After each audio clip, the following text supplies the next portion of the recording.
Der Frühling ist da, die Straßen sind trocken und das bedeutet, dass die Oldtimer nach der Winterpause wieder auf die Straße dürfen. Aber bevor es losgeht, müssen noch ein paar wichtige Dinge erledigt werden. Welche das sind, erfährst du gleich. Bleib also dran.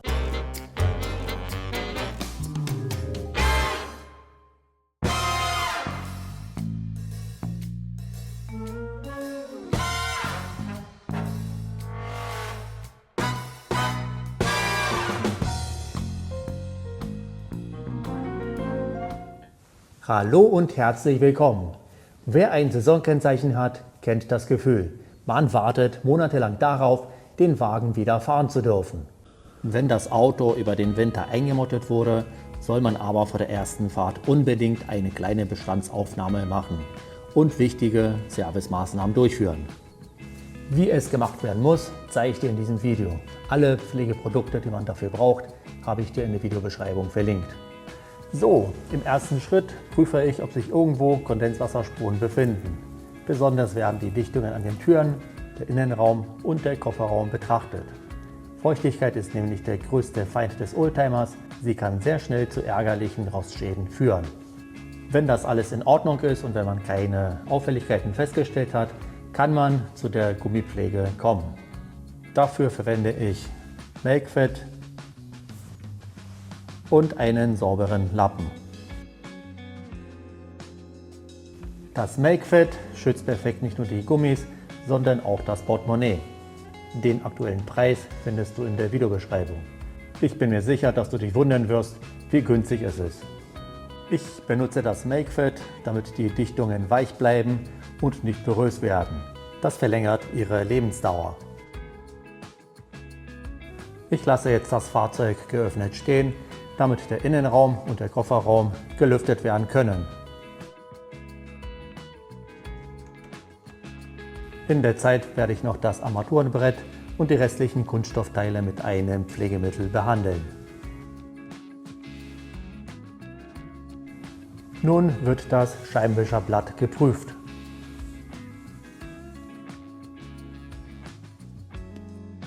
Die Reifen brauchen auch einen Kontrollblick. Sind sie noch gut in Form und haben sie noch den richtigen Luftdruck? Das sind hier die Fragen. Die Angaben zur Druckluft findet man auf dem Aufkleber, der sich an der Tankklappe befindet. Ich fahre fast immer alleine, deshalb gelten in meinem Fall die Werte vorne 2 bar und hinten auch 2 bar. Und jetzt kann man mit diesen Werten obligatorisch den Luftdruck prüfen und gegebenenfalls korrigieren. Anschließend wird noch die Profiltiefe an dem Querbalken kontrolliert. Wenn er mit dem Profil bündig ist, ist der Reifen verschlissen und soll nicht mehr benutzt werden. In meinem Fall ist alles in Ordnung, hier sieht man den deutlichen Überstand.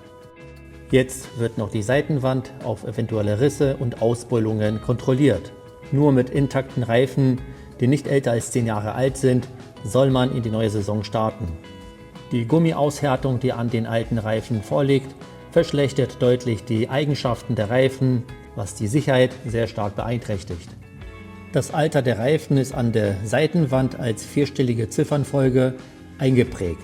Die ersten beiden Zeilen stehen für die Produktionswoche und die restlichen beiden geben die Auskunft über das Produktionsjahr.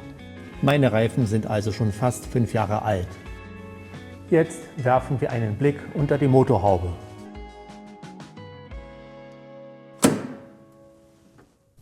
An dieser Stelle haben wir mit dem wichtigen Thema zu tun, mit dem Ölwechsel und der Qual der Wahl. Welches Öl soll man nehmen? Mein Vorbesitzer hat 5W30 verwendet, ich benutze mittlerweile 10W40, so wie es die Vorgaben aus dem Handbuch vorschreiben. Ich fahre mit dem Wagen ca. 3000 Kilometer im Jahr, deshalb mache ich den Ölwechsel alle 2 Jahre. Ich finde, dass es ausreichend ist. Du kannst mir aber sehr gerne zum Thema Ölwechsel deine Meinung oder deine Erfahrung in die Kommentare schreiben. Ich habe den Ölwechsel letztes Jahr durchgeführt, deshalb wird jetzt nur der Ölstand kontrolliert. So, jetzt zu der Bremsflüssigkeit. Sie zieht mit der Zeit Feuchtigkeit. Wer sie länger als 2 Jahre nicht gewechselt hat, soll das jetzt unbedingt tun. Bei mir ist die Aktion nächstes Jahr wieder dran, deshalb schaue ich mir den Kühlmittelstand an und den Ölstand in der Servolenkung. Und dann ist die Batterie dran.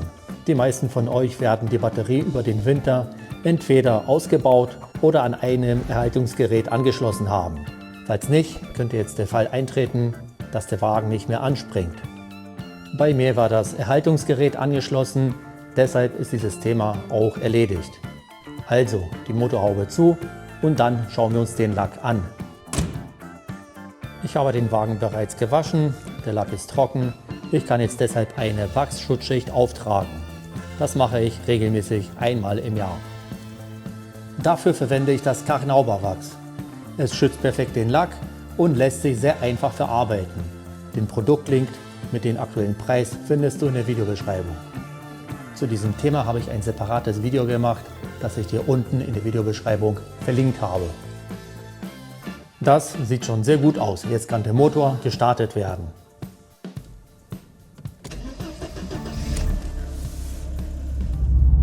Und das war's. Der Saisonstart ist gelungen. Mein W124 läuft wieder wie eine 1. Schreib mir in die Kommentare, wie du deinen Oldtimer auf die Straße zurückbringst. Und wenn dir das Video gefallen hat, lass ein Like da und abonniere diesen Kanal. In diesem Sinne, bis zum nächsten Mal.